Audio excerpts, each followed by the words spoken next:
Good morning students. आज हम शुरू करेंगे चैप्टर 10 जिसका नाम है ग्रेविटेशन या गुरुत्वाकर्षण। कल जो आप लोगों को मैंने वीडियो सेंड किया था उसमें आप लोगों के जो नया रिवाइज जो सिलेबस है उसके बारे में बताया गया है।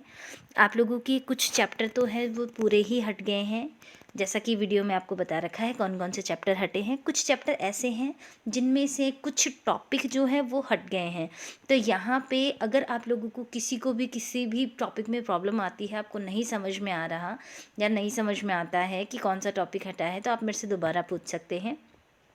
कुछ जैसे चैप्टर 10 की हम बात करें तो इसमें भी 2-3 टॉपिक हैं जो हट गए हैं, जो कि हमें नहीं पढ़ने हैं। हम बात करेंगे गुरुत्वाकर्षण के बारे में। कक्षा 8 और 9 में हमने वस्तु की गति के बारे में तथा बल को गति के कारक के रूप में अध्ययन किया था। हमने सीखा है कि किसी वस्तु की चाल या गति की दिशा बदलने के लिए बल की ज़रूरत होती है। हम सदैव देखते हैं कि जब किसी वस्तु को ऊंचाई से गिराया जाता है तो वो हमेशा पृथ्वी की ओर आके गिरती है। हम जानते हैं सभी ग्रह सूर्य के चारों ओर चक्कर लगाते हैं। तो ये सारी चीज़ें जो हैं हम रोज़ाना देखते हैं। सूर्य जो है इसके चारों ओर ग्रह चक्कर लगाते हैं, ग्रहों के चारों ओर उपग्रह चक्कर लगाते हैं। वस्तुओं को हम ऊपर से गिराते हैं तो वो नीचे की ओर ही क्यों गिरती हैं।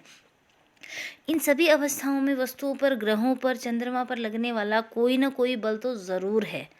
आइजैक न्यूटन नाम के जो वैज्ञानिक थे इस तथ्य को समझ गए थे और इन सभी के लिए एक ही बल को उत्तरदायी बताया और इस बल का नाम दिया गुरुत्वाकर्षण बल। इस अध्याय में हम गुरुत्वाकर्षण और गुरुत्वाकर्षण का जो सार्वत्रिक नियम है इसके बारे में पढ़ेंगे। जितनी भी वस्तुएं हैं ऊपर से गिराने पर नीचे की ओर क्यों गिरती हैं, इस सवालों के जवाब हमें मिलेंगे इस चैप्टर में।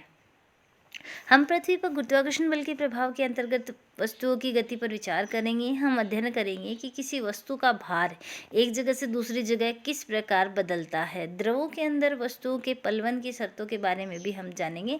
यहाँ पे जो आर्किमिडीज का सिद्धांत है मैं आपको बता दूँ कि इस साल आपकी जो है बुक से हटाया गया है, आपकी बुक में है लेकिन हमें वो नहीं पढ़ना है। अब देखिए गुरुत्वाकर्षण। हम जानते हैं कि चंद्रमा पृथ्वी का चक्कर लगाता है। चंद्रमा जो है पृथ्वी के चारों ओर चक्कर लगाता है। किसी वस्तु को जब हम ऊपर की ओर फेंकते हैं तो वो कुछ ऊंचाई पे पहुंचती है, उसके बाद फिर नीचे गिरने लगती है।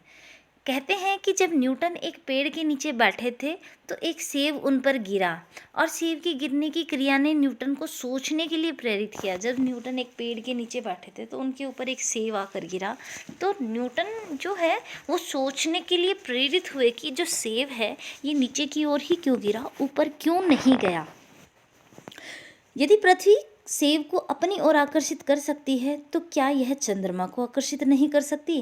क्या दोनों स्थितियों में वही बल लग रहा है? जब पृथ्वी सेब को अपनी ओर आकर्षित कर सकती है, बल लगा सकती है, तो वह चंद्रमा पर भी क्यों नहीं लगा सकती?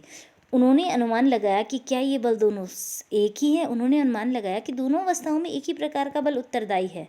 उन्होंने तर्क दिया कि अपनी कक्षा में प्रत्येक बिंदु पर चंद्रमा किसी सरल रेखीय पथ पर गति नहीं करता है, वरन पृथ्वी की ओर गिरता रहता है। अतः अवश्य ही पृथ्वी द्वारा आकर्षित होता है, लेकिन वास्तव में चंद्रमा को पृथ्वी की ओर गिरते हुए नहीं देखते। आइए चंद्रमा की गति को समझने के लिए यहाँ पे एक एक्टिविटी दे रखी है 8.11। हम इसकी बात करते हैं। सबसे पहले हम एक धागा लेंगे, धागे का टुकड़ा लेंगे, इसके एक सिरे पर एक छोटा सा पत्थर बांधेंगे।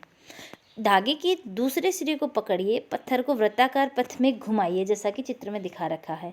एक धागा लेके उसके एक सिरे पर पत्थर बांध देंगे और उसको वृत्ताकार पथ पर, जैसे कि डायग्राम में आपको दिख रहा है, वृत्ताकार पथ पे इसको घुमाएंगे। पत्थर द्वारा नियत परिणाम के वेग से वृत्ताकार पथ की गति। यहाँ पे ये जो पत्थर एक वृत्ताकार पथ पे घूम रहा है तो इसको एक वृत्ताकार पथ पे घूमने के लिए जो बल मिल रहा है वो मिल रहा है इस व्यक्ति के द्वारा जिसने हाथ से इस धागे को पकड़ा हुआ है और इसको वृत्ताकार पथ पे घुमा रहा है। बिल्कुल वैसे ही इस पत्थर को आप चंद्रमा समझ सकते हैं और यहाँ पे जो व्यक्ति खड़ा है वो पृथ्वी है। यानी धागे के ऊपर इस व्यक्ति के द्वारा जो बल, अभिकेंद्रीय बल लगाया गया है, इसी के कारण ये पत्थर चारों ओर वृत्तीय गति कर रहा है। जैसे ही इस धागे को हाथ से छोड़ने पर धागा जिस स्थिति में होता है उसी स्थिति में वह एक सीधी सरल रेखा में गति करता है। पत्थर की गति की दिशा को देखिए। अब धागे को छोड़िए, फिर से पत्थर की गति की दिशा को देखिए। धागे को छोड़ने से पहले पत्थर एक निश्चित चाल से वृत्ताकार पथ में गति करता है तथा प्रत्येक बिंदु पर उसकी गति की दिशा बदलती है। दिशा के परिवर्तन में वेग परिवर्तन या त्वरण शामिल है। जिस बल के कारण यह त्वरण होता है तथा जो वस्तु वृत्ताकार पथ में गतिशील रखता है वह बल केंद्र की ओर लगता है। यानी इस पत्थर को वृत्ताकार पथ पर गति करने के लिए जो बल मिल रहा है वो केंद्र से मिल रहा है, जिसे अभिकेंद्रीय बल कहते हैं। इस बल की अनुपस्थिति में पत्थर एक सरल रेखा में मुक्त रूप से गतिशील हो जाता है। यह सरल रेखा वृत्तीय पथ पर स्पर्श रेखा होगी। यहाँ पे जो बिंदु आपको दिख रहा है, इस बिंदु में जो बिंदु है ये अभिकेंद्रीय बल प्रदान करेगा। मान लीजिए हम पत्थर की ही बात कर रहे हैं, पत्थर से हमने धागे को बांधा और उसको घुमा रहे हैं, तो हमारा जो हाथ है वो उसको अभिकेंद्रीय बल दे रहा है। जिस स्थिति पे हम पत्थर को, जो धागा है उसको छोड़ते हैं, बिंदु जो पत्थर है जिस बिंदु पर होता है वहीं से वह सीधी सरल रेखा गति करता है। यानी अब उस पर अभिकेंद्रीय बल मिलना जैसे ही बंद होता है वह एक सरल रेखा में गति करेगा। कोई सरल रेखा जो वृत्त की से केवल एक ही बिंदु पर मिलती है वृत्त पर स्पर्श रेखा कहलाती है। आपने मैथ में स्पर्श रेखा के बारे में पढ़ा होगा। कोई भी रेखा जो किसी वृत्त के केवल एक बिंदु पर मिलती है वो उसकी स्पर्श रेखा होती है। इस क्षेत्र में सरल रेखा ABC वृत्त के बिंदु B पर मिल रही है। A और C जो ABC जो पूरी रेखा दिखा रखी है, A और C ये इसके बिंदु B पर मिल रही है, तो ये इसकी स्पर्श रेखा है। अब देखिए इसमें पृथ्वी के चारों ओर चंद्रमा की गति अभिकेंद्रीय बल के कारण ही होती है। चंद्रमा पृथ्वी के चारों ओर गति लगाता है, तो इस गति के लिए पृथ्वी जो है चंद्रमा को अभिकेंद्रीय बल प्रदान करती है। अभिकेंद्र बल पृथ्वी के आकर्षण बल के कारण मिल पाता है। यदि ऐसा कोई बल ना हो तो चंद्रमा एक समान गति से सरल रेखीय पथ पर चलता रहेगा। जैसे कि पत्थर वाला हमने एग्जाम्पल देखा, धागे से पत्थर को बांधकर और उसको हम घुमाते हैं तो वह वृत्ताकार पथ पे गति करता है तब तक जब तक कि हम उसको बल दे रहे हैं और घुमा रहे हैं। जैसे ही हमने धागा छोड़ा, पत्थर एक सरल रेखा में गिरता है। बिल्कुल वैसे ही चंद्रमा जो है वो पृथ्वी के चारों ओर वृत्तीय गति करता है, और इस वृत्तीय गति के लिए चंद्रमा को जो है पृथ्वी से अभिकेंद्रीय बल मिलता है। अगर पृथ्वी के द्वारा अभिकेंद्रीय बल ना दिया जाए तो जो चंद्रमा है वो एक सरल रेखा में गति करेगा। यह देखा गया है कि गिरता हुआ सेब पृथ्वी की ओर आकर्षित होता है। क्या सेब भी पृथ्वी को आकर्षित करता है? जो मान लीजिए सेब है उसको ऊपर से हम नीचे गिराएं तो वो नीचे की ओर गिरेगा। क्यों? क्योंकि पृथ्वी जो है वो उसे अपनी ओर आकर्षित कर रही है। क्या सेब भी पृथ्वी को अपनी ओर आकर्षित करता है? यदि ऐसा है तो हम पृथ्वी को सेब की ओर गति करते हुए क्यों नहीं देखते? जब अगर पृथ्वी सेब को आकर्षित कर रही है और सेब पृथ्वी को आकर्षित कर रहा है तो पृथ्वी सेब की ओर क्यों नहीं गिरती?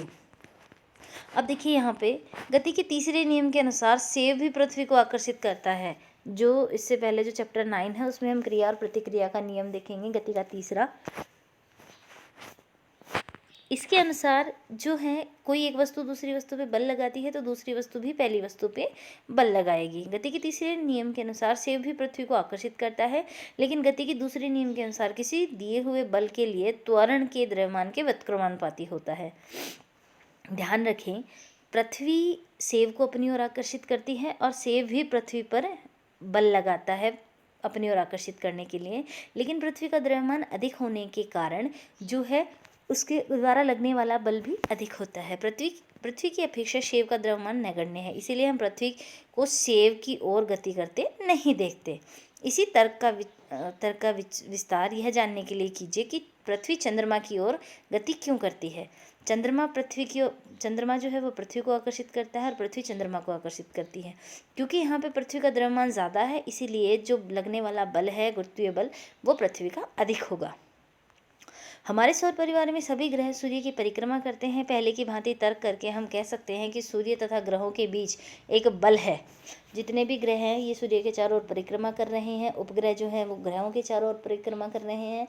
इस परिक्रमण में यानी जो चक्कर लगाते हैं, घूमते हैं, इसके लिए जो बल है वो अभिकेंद्रीय बल है, यानी गुरुत्वाकर्षण बल है। उपरोक्त तथ्यों के आधार पर न्यूटन ने निष्कर्ष निकाला कि केवल पृथ्वी ही सेब को और चंद्रमा को आकर्षित नहीं करती, बल्कि विश्व के सभी पिंड एक दूसरे को अपनी ओर आकर्षित करते हैं। वस्तुओं के बीच ये जो आकर्षण बल लगता है इसे गुरुत्वाकर्षण बल कहते हैं। यानी जितने भी पिंड हैं विश्व के, जितनी भी वस्तुएं हैं, सब एक दूसरे को अपनी ओर आकर्षित करती हैं और इनके द्वारा जो लगने वाला ये जो बल है इसी को गुरुत्वाकर्षण बल कहते हैं।